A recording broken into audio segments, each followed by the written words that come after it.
अगर गलती से इस आदमी को प्रधानमंत्री बना दिया जाए तो क्या होगा। जी हां, मैं बात कर रहा हूं राघव चड्ढा की, आम आदमी पार्टी के राज्यसभा सांसद राघव चड्ढा की मैं बात कर रहा हूं। इनकी वीडियो सोशल मीडिया पर बहुत तेजी से वायरल हो रहा है, और ये वायरल हो रहा है कि जब संसद में सत्र चल रहा था उस समय इन्होंने सवाल किया, वहां पे जो बैठे हुए लोग हैं उनसे सवाल किया कि मोबाइल मेरा, सिम कार्ड मेरा, रिचार्ज मेरा, जीएसटी मेरा, तो फिर मेरा इनकमिंग कॉल क्यों बंद हो जाता है। जी हाँ, देखिए ये राघव चड्ढा साहब हैं और ये आम आदमी पार्टी के राज्यसभा सांसद हैं पंजाब से, और इन्होंने बेखूबी बात रखी है गरीबों के लिए, और ये भी कह रहे हैं ये कि अगर मोबाइल मेरा, सिम कार्ड मेरा, रिचार्ज मेरा, जीएसटी मेरा, तो फिर इनकमिंग क्यों बंद कर दिया जाता है। सवाल तो है ना, आउटगोइंग बंद हो जाता है ये तो समझ में आता है कि हमारा रिचार्ज खत्म हो गया तो आउटगोइंग बंद कर दिया जाता है, लेकिन इनकमिंग बंद करके गरीबों से पैसा लूटा जा रहा है, इसके लिए कोई आवाज नहीं उठा रहा है। लोग कह रहे हैं कि ऐसे ऐसे लोगों को प्रधानमंत्री बनना चाहिए।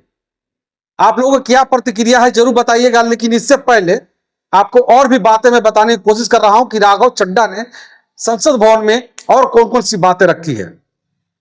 एक बात और भी है जो सबको जानना जरूरी है, जो हवाई जहाज से सफर करते हैं और अगर हवाई एयरपोर्ट के अंदर जाते हैं तो वहां जो पानी पीने वाली बोतल होती है जिसका दाम 10 रुपया बाहर में चाहे 20 रुपया होता है, लेकिन उसी पानी का बोतल का दाम अंदर में जाइएगा तो आपको 100 से 150 200 रुपया तक देना पड़ेगा।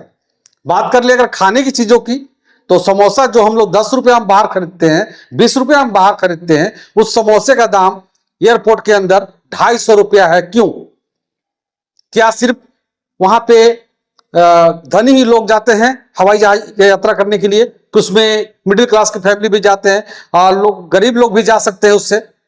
लेकिन अगर 250 की पानी मिलेगी, 250 का एक समोसा मिलेगा, तो कैसे चलेगा आम आदमी का जीवन। आप समझ सकते हैं कि कितना बड़ा फ्रॉड किया जा रहा है, लूटा जा रहा है लोगों को, कि जो चीज हमें बाहर में 10 रुपया मिलता हो और वही सामान अगर जा करके एयरपोर्ट के अंदर हमारे ही देश के अंदर 200-250 में खरीदना पड़े, तो ये सबसे बड़ी बात हो जाती है।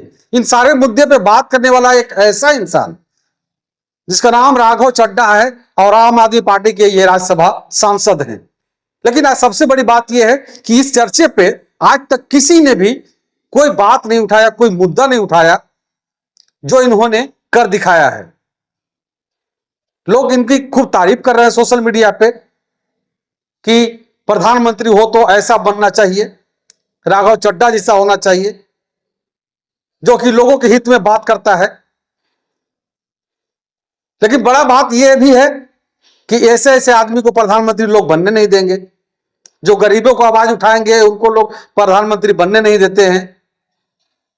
साफ तौर पे इन्होंने यह कहा कि हमारे देश के गरीबों को लूटा जाता है, और सच्चाई है ये कि हमारे देश को गरीबों को लूटा जा रहा है, कभी रिचार्ज के नाम पे, तो कभी एयरपोर्ट के नाम पे, कभी कुछ के नाम पे।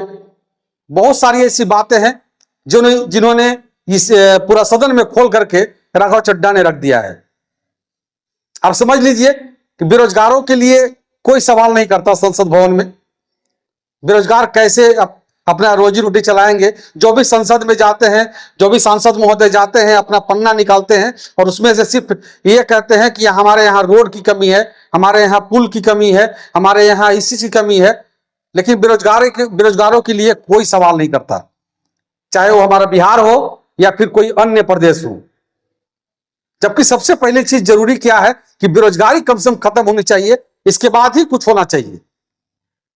ये सब चीज तो जिंदगी भर चलते ही रहेगी, पुल बनेंगे, रोड बनेंगे, सब दिन बनते ही रहेंगे।